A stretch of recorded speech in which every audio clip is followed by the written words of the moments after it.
ఏమైతుంది మామ ఫోన్? నువ్వు రెడీ చేసిన పిరమిడ్ లాంటి మనుషులు, అంటే వాళ్ళు మనుషుల్లా లేరు, చూడడానికి అలా అనిపిస్తున్నారు. కానీ మొత్తం వాళ్ళు పర్సనాలిటీ కానీ మొత్తం అన్నీ అలా ఉన్నాయన్నమాట.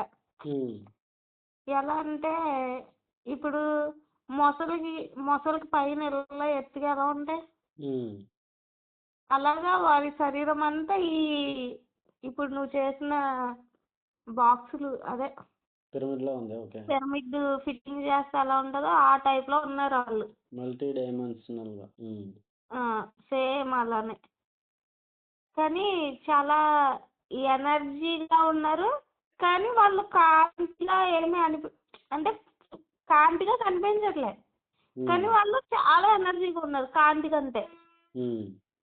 అది చూడడానికి కాంతిగా ఏం కనిపించట్లేదు. వాళ్ళు ఫేస్ కూడా ఇప్పుడు షైనింగ్ తో కానీ అలా ఏం లేదు, కానీ చాలా ఎనర్జీగా ఉన్నారు. అయితే వాటికి ఈ క్రిస్టల్ పిరమిడ్స్ ఉంటాయి కదా,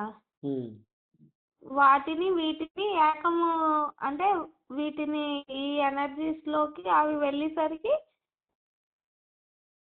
ఎలా అంటే క్రిస్టల్స్ క్లీన్ అయిపోతున్నాయి.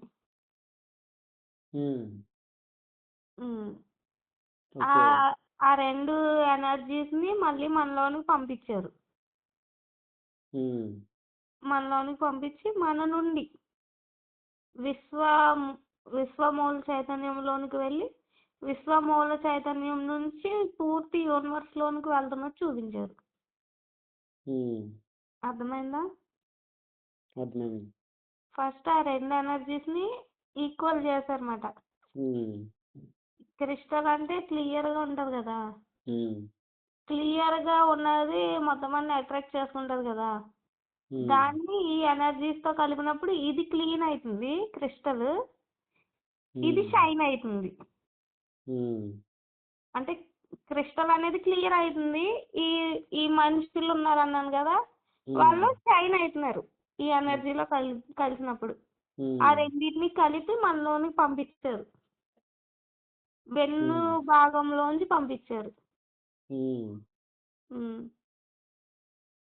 వెన్ను భాగంలోంచి పంపినప్పుడు మనకి కుండలిని ఉంటుంది కదా, ఆ కుండలినిలోనికి వెళ్ళి అక్కడ నుంచి విశ్వమూల చైతన్యానికి వెళ్ళి అక్కడ నుంచి మొత్తం యూనివర్స్ కి స్ప్రెడ్ అవుతుందన్నమాట. మన శిరస్సు నుంచి ఇలా స్ప్రెడ్ అయినట్టు కనిపించింది.